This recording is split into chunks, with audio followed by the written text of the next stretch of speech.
apakah itu berarti hari lain itu berarti hari Minggu? Lalu hari ketujuh ini yang masih untuk orang Yahudi, orang Israel. Lalu kenapa? Karena kitab Ibrani itu bukan hanya untuk orang Yahudi. Jadi jangan kita katakan wah itu kitab ya itu Sabat hari ketujuh itu perjanjian lama. Sabat hari ketujuh itu masih dibahas di perjanjian baru, saudara. Masih dibahas dalam Ibrani 4 ini ya. Itu kan Anda tidak mendapatkan janji Allah kalau Anda hilangkan. Anda hanya berikan itu hanya kepada orang Yahudi, orang Israel. Tidak. Itu diberikan kepada kita, Israel rohani. Ya. Hari seakan-akan merujuk pada hari Minggu, tapi ini berbicara tentang masa lain.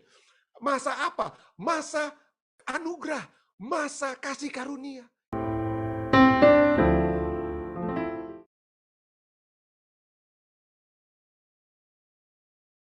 Langsung ke pelajaran sekolah sahabat kita, sana dikatakan dengan logis dan ide-ide kunci dalam Ibrani 4 menjadi sangat jelas ketika kita membaca Ibrani 4 ayat 8 sampai dengan 11.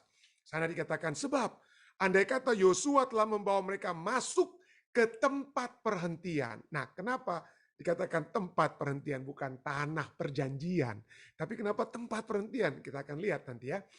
Yosua telah membawa mereka masuk ke tempat perhentian, pasti Allah. Tapi dikatakan andai kata, tapi dengan kata lain ini tidak terjadi ya. Andai kata Yosua telah membawa mereka masuk tempat perjanjian, pasti Allah tidak akan berkata-kata kemudian tentang suatu hari lain. Jadi mereka dengan kata lain tidak masuk ke tempat perhentian. Kalau mereka sudah masuk ke tempat perhentian, Allah tidak akan berbicara tentang suatu hari lain. Tapi ayat 9 dikatakan, jadi masih tersedia suatu hari perhentian, hari ketujuh bagi umat Allah. Nah ini seringkali orang bingung, loh ini apa artinya?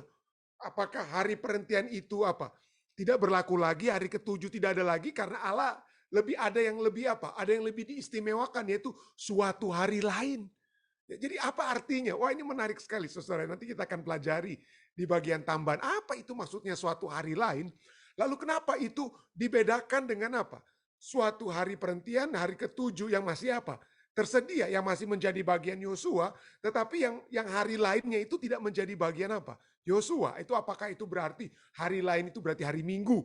Lalu hari ketujuh ini yang masih untuk orang Yahudi, orang Israel. Lalu orang Kristen itulah yang suatu hari lain. Nah, nanti kita lihat ya. Ini dia. Mari kita terus baca ayat ke-10. Sebab barang siapa telah masuk ke tempat perhentiannya, ia sendiri telah berhenti dari segala pekerjaannya, sama seperti Allah berhenti dari pekerjaannya.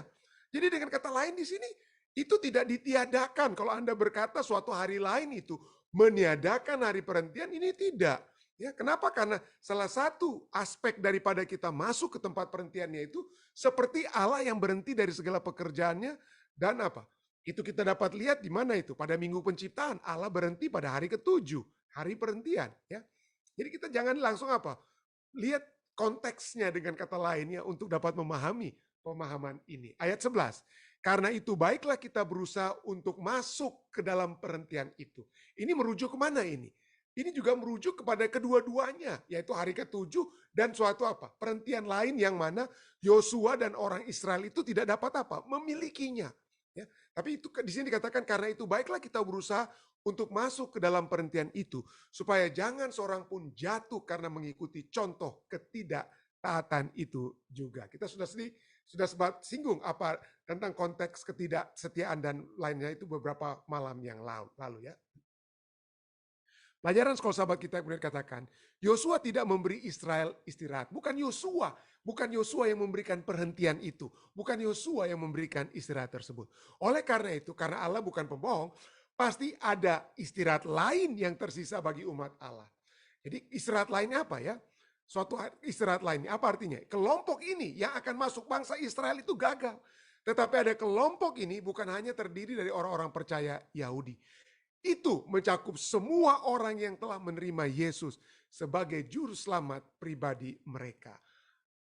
Tempat perhentian, ya, tempat perhentian, tempat istirahat itu diberikan sekarang bukan hanya kepada orang-orang Yahudi. Kenapa? Karena kitab Ibrani itu bukan hanya untuk orang Yahudi. Jadi jangan kita katakan wah itu kitab ya itu Sabat hari ketujuh itu perjanjian lama. Sabat hari ketujuh itu masih dibahas di perjanjian baru, saudara. masih dibahas dalam Ibrani 4 ini ya. Itu karena itu masih mencakup semua orang, bukan hanya orang Yahudi. Betul. Pada mulanya itu diberikan kepada apa ya? Pada mulanya kepada seluruh umat manusia, saudara. Di apa? Di kitab Kejadian. Tetapi kemudian apa yang terjadi? Secara khusus bangsa Israel dipilih, umat Yahudi dipilih agar supaya umat manusia yang tidak mengenal Tuhan, yang tidak mengenal hari ketujuh beristirahat, dapat dibawa kepada pengenalan hari ketujuh melalui bangsa Yahudi, melalui bangsa Israel. Tetapi bangsa Yahudi dan bangsa Israel ini, seperti ayat Ibrani 4 ayat 8 juga katakan, mereka gagal. Dan kegagalan mereka itu tidak menyebabkan hari ketujuh itu atau hari lainnya atau peristirahatan lainnya yang nanti kita akan pelajari itu ditiadakan, tidak. Tetap diberikan kepada umat sisa, tetap diberikan kepada umat-umat manusia lainnya yang siap untuk masuk ke dalam perhentian dengan Tuhan. Nah, nanti kita akan lihat apa itu arti perhentian itu dengan Tuhan ya. Bacalah Galatia 3, pelajaran kita kemudian katakan, bacalah Galatia 3 ayat 26 sampai 29 dan catat karakteristik dari umat perjanjian Allah pasca salib. Setelah apa? Yesus mati di kayu salib. Apa artinya? Bahwa tidak ada orang Yahudi atau orang Yunani, tidak ada hamba atau orang merdeka, tidak ada laki-laki atau perempuan dalam konteks yang Paulus tuliskan. Sini Galatia 3, 26, 29 katakan, sebab kamu semua adalah anak-anak Allah karena iman dalam Yesus Kristus. Karena kamu semua yang dibaptis dalam Kristus telah mengenakan Kristus. Dalam hal ini tidak ada orang Yahudi atau orang Yunani. Tidak ada hamba atau orang merdeka. Tidak ada laki-laki atau perempuan. Karena kamu semua adalah satu di dalam Kristus Yesus. Dan jikalau kamu adalah milik Kristus, maka kamu juga adalah keturunan Abraham dan berhak menerima janji Allah. Kita sudah lihat begitu banyak janji-janji Allah yang Tuhan sudah berikan pada saat kita memiliki hari ketujuh, hari Sabat. Ya, kitab Yeskiel berbicara, inilah tanda kamu sebagai anak atau umat-umat kudus yang aku kuduskan. Aku Allah yang kudus. Allah katakan apa? Aku Allah yang kudus menguduskan kamu. Itu adalah diberikan kepada orang Israel. Ya, tetapi jangan lupa saudara dan saya, kita adalah Israel rohani. Kita juga keturunan Abraham yang berhak menerima janji Allah. Jadi kalau Allah sudah memberikan janji kepada kita yang beristirahat di dalam Dia, yang salah satunya itu masuk ke dalam hari istirahatnya, hari Sabat, maka jangan kita bilang, wah itu hanya untuk orang Yahudi. Ya, untuk orang Yahudi, untuk orang Israel. Ya, kita semua saat ini, orang-orang Kristen adalah dengan istilahnya Israel rohani. Kita adalah Israel rohani, kita adalah keturunan apa? Keturunan Abraham yang menurut Galatia 3:29 katakan tetap berhak menerima janji apa? Janji Allah. Kadang-kadang, pelajaran sekolah sahabat kita katakan, kadang-kadang Ibrani 4 telah digunakan untuk menekankan pemeliharaan hari Sabat, hari ketujuh. Sementara yang lain, orang lainnya telah menggunakannya untuk menantang keabsahan dari perhentian Sabat ini. Mengingat fakta bahwa ada istirahat atau zaman akhir atau akhir zaman yang lain, ada istirahat yang lain atau hari yang lain. Sebenarnya hari yang lain itu berbicara tentang apa ya? Istirahat pada akhir zaman ya. Dan tidak ada formasi yang mencerminkan ayat Alkitab dengan baik. Sebagai gantinya, ayat ini menyarankan bahwa fokus akhir zaman pada istirahat khusus Allah telah hadir sejak penciptaan dan bahwa perayaan istirahat Sabat menawarkan sedikit cita rasa mingguan dari istirahat akhir zaman itu. Ya, akhir zaman. Memang bagi orang Yahudi, Sabat dipahami sebagai pendahulu kecil dari olam haba, dunia yang akan datang. Jadi dengan kata lain, pada saat minggu penciptaan itu diberikan, ya, mulai orang Yahudi dan juga orang-orang yang mempelajari Alkitab dengan sesungguhnya juga melihat bahwa Sabat itu just a foretaste, satu rasa yang kita cicipi sementara. Seperti ibu-ibu atau saudara-saudara, bukan hanya ibu-ibu ya, siapa saja yang membuat kue ya. Kita dapat apa? Merasa sedikit kuenya pada saat itu apa? Kita cicipi sedikit. Cukupkah dia punya apa? Komposisi gula ataupun hal-hal lainnya dalam cake tersebut, dalam kue tersebut. kita cicipi. Dan ada yang lebih, tentunya lebih memuaskan kalau kita apa? Memakan porsi yang lebih besar. Jadi porsi kecilnya itu mingguan. Tapi porsi kekekalan itu adalah di dalam kerajaan surga. Olam haba tersebut, dunia yang akan datang. Istirahat seperti Sabat yang tetap bagi umat Allah, menggemakan istirahat Allah pada Sabat pertama dalam sejarah bumi. Berarti bahwa kita dapat berhenti dari pekerjaan kita sendiri dan percaya padanya untuk memenuhi janji keselamatannya bagi kita. Jadi kepenuhan daripada istirahat yang sesungguhnya itu bukan satu hari dalam satu minggu, tetapi setiap hari di masa kekekalan. Itulah istirahat yang sesungguhnya. Jadi bertentangan dengan argumen beberapa penafsir. Konteksnya, konteks Ibrani 4 tidak mendukung saran bahwa perintah Sabat telah digenapi dalam istirahat keselamatan yang dibawa Kristus. Sehingga tidak perlu lagi bagi orang Israel untuk menurutinya. Istirahat terakhir yang dijanjikan kepada kita melalui apa yang telah dilakukan Kristus bagi kita tidak menggantikan Sabat hari ke-7 Alkitabiah. Sebaliknya, ya, apa yang Kristus telah lakukan itu apa? Meninggikan Sabat. Kenapa? Karena kalau kita memiliki satu hari, Sabat hari ke-7, di mana kita dapat merayakan bukan hanya penciptaan Allah. Dia pencipta, kita ciptaan, tetapi merayakan kebebasan. Seperti orang Israel merayakan mereka, ya, dalam kitab Ulangan 5, Sabat itu merayakan apa? Kebebasan mereka dari perambaan di Mesir. Kita juga saat ini dapat merayakan Sabat sebagai kebebasan dari perambaan dosa dan masuk dalam keselamatan bersama-sama dengan Yesus. Ya, itulah sebabnya masih tetap berlaku kepada kita. Di dunia pelajaran kita, kekuatan kita bukan hanya karena Tuhan Yesus sudah apa? Sudah merencanakan, ya, the plan of salvation, rencana keselamatan itu sudah dia lakukan di masa lalu. Dia sudah lakukan di masa lalu daripada kita saat ini, ya. Pada saat dia datang, dia telah mati bagi kita di masa lalu. Oleh sebab itulah kita memiliki satu janji, keselamatan, peristirahatan untuk selama-lamanya di dalam kerajaan surga nantinya, in the future. But what about the present? Bagaimana keadaan kita sekarang? Bagaimana kita dapat memiliki perhentian tersebut? Bagaimana kita tetap memiliki kekuatan tersebut?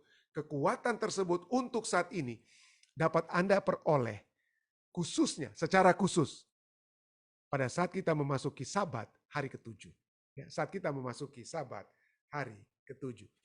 Janji yang sedang kita alami, Ibrani 4 ayat 9 katakan, jadi masih tersedia suatu hari persentian. Masih tersedia. Jangan Anda katakan Sabat itu hanya untuk orang Israel, untuk orang Yahudi. Ya, Anda tidak mendapatkan janji Allah kalau Anda hilangkan. Anda hanya berikan itu hanya kepada orang Yahudi, orang Israel. Tidak. Itu diberikan kepada kita, Israel rohani. Ya, masih tersedia. Bukan sudah disalibkan, sudah dipakukan, sudah ditiadakan di masa lampau. Tidak. Janji perhentian tersebut, kekuatan bagi kita, kekuatan bagi saya dan saudara, itu masih tersedia. Bukan sudah berlalu, bukan sudah tidak berlaku, tapi masih tersedia. Suatu hari perhentian, hari ke-7 bagi umat Allah, bukan bagi umat Israel. Ada orang katakan, aduh Sabat itu bagi orang Israel. Aduh, mungkin kita harus baca kembali Ibrani 4 ayat 9, saudara. Sabat hari ke-7, hari perhentian itu bagi umat Allah. Jadi kalau Anda menolak Sabat hari ke-7, Anda menolak Sabat hari perhentian, maaf saja, Alkitab katakan Anda bukan umat Allah. Bukan saya yang katakan, ini firman Tuhan yang katakan. Anda bukan umat Allah. Ibrani 4 ayat 9. Jadi dasar fondasi kekuatan kita adalah Allah yang tidak dibatasi oleh waktu. Ya, itulah sebabnya Yesus katakan, aku adalah Tuhan atas hari Sabat. Kenapa? Dia pencipta Sabat di kitab apa? Di kitab Kejadian. Pada mulanya in the past. Dan dia adalah apa? Tuhan atas hari Sabat bagi umat-umat Yahudi di masa lalu. Dia juga dapat menjadi Tuhan atas hari Sabat bagi kita, Yahudi rohani, Israel rohani sekarang. Dan seperti kita pelajari dari kitab Yesaya 66, itu juga akan tetap kita rayakan di masa yang akan datang. Ya. Jadi inilah istirahat kekuatan tersebut yang Yesus dapat berikan, istirahat itu. Kita lihat dapat diberikan melalui dua poin, dua hal. Kekuatan atau istirahat rohani itu dapat Tuhan berikan melalui dua poin, dua hal. Yang pertama adalah melalui istirahat pada hari ketujuh, hari Sabat. Ya. Hari Sabat. Ibrani 4 ayat 9 kita ulangi kembali. Masih tersedia suatu hari perhentian, hari ketujuh bagi umat Allah, bukan umat Israel. Jadi kekuatan istirahat atau istirahat rohani kita dapat lihat di mana? Di hari Sabat, hari ketujuh. Istirahat kedua adalah apa? Istirahat rohani. Ya, Ibrani 4 ayat 8, satu ayat sebelumnya. Sebab andai kata Yosua telah membawa mereka masuk ke tempat perhentian, pasti Allah tidak akan berkata-kata kemudian tentang suatu hari lain, suatu masa lain, bahasa artinya ya, itu masa lain, bukan hanya berbicara tentang hari, seakan-akan merujuk pada hari Minggu, tapi ini berbicara tentang masa lain. Masa apa? Masa anugerah, masa kasih karunia. Ini berbicara ya, tentang masa kasih karunia tersebut. Kenapa? Coba kita lihat, karena ini kepada Yosua dia tidak dikatakan apa? Yosua membawa masuk ke tempat perhentian. Ini dikatakan ayat ini kan.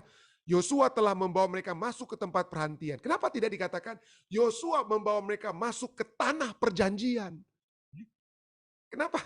Poinnya ini adalah bahwa istirahat perhentian yang sesungguhnya itu ada pada Allah dan bukan pada tanah, bukan pada hasil bumi, bukan pada kemakmuran. Ya, perhentian istirahat rohani yang sesungguhnya yang kita semua butuhkan bukan pada saat kita memiliki ini, memiliki itu dan lain sebagainya. Tetapi pada saat kita memiliki Allah. Pada saat saudara dan saya memiliki Allah. Jadi kita dibawa masuk ke tempat perhentian. Dan tempat perhentian itu adalah apa?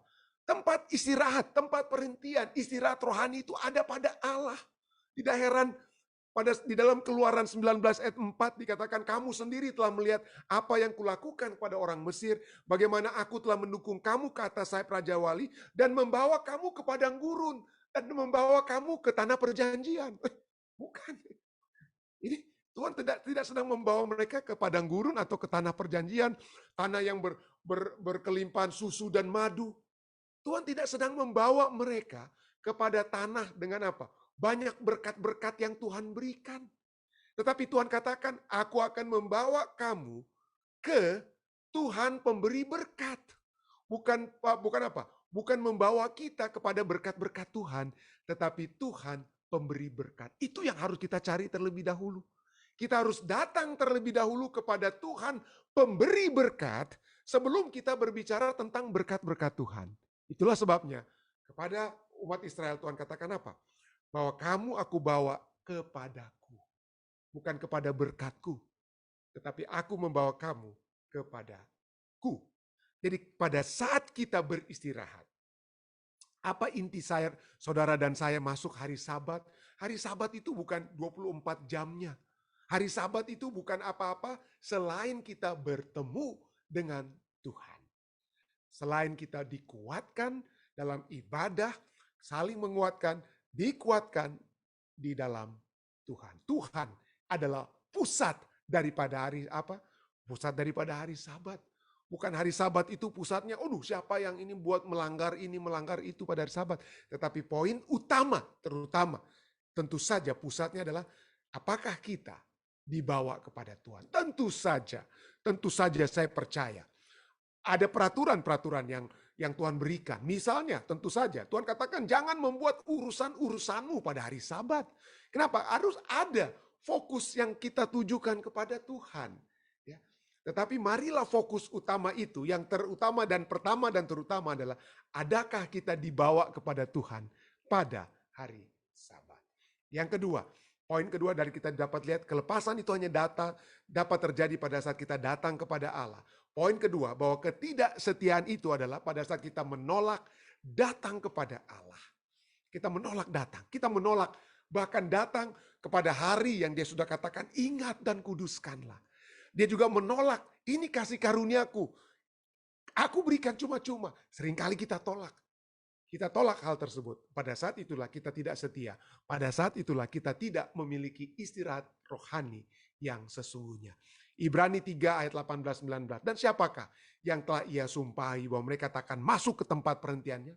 Bukankah mereka yang tidak taat? Demikianlah kita lihat bahwa mereka tidak dapat masuk oleh karena ketidakpercayaan mereka. Marilah kita masuk kepada kedua istirahat tersebut. Istirahat rohani dan istirahat hari Sabat, hari ketujuh. Ya, di mana kita dapat dibawa masuk menghadap Tuhan. Kita dapat memiliki satu kesempatan yang indah untuk bersama-sama dengan Tuhan. Untuk menyadari bahwa kita adalah umat-umat Tuhan. Allah yang kudus telah menguduskan kita di hari yang kudus. Allah yang kudus, kita datang kepada kita pada saat untuk menerima juga kasih karunia-Nya yang kudus. Dan apabila itu terjadi, maka kita memiliki istirahat Allah yang masih ada, yang masih dapat terus menjadi bagian kita saat ini, sampai kita bertemu dengan Yesus nantinya di dalam kerajaan-Nya. Saya bawa ini dalam nama Yesus. Amin.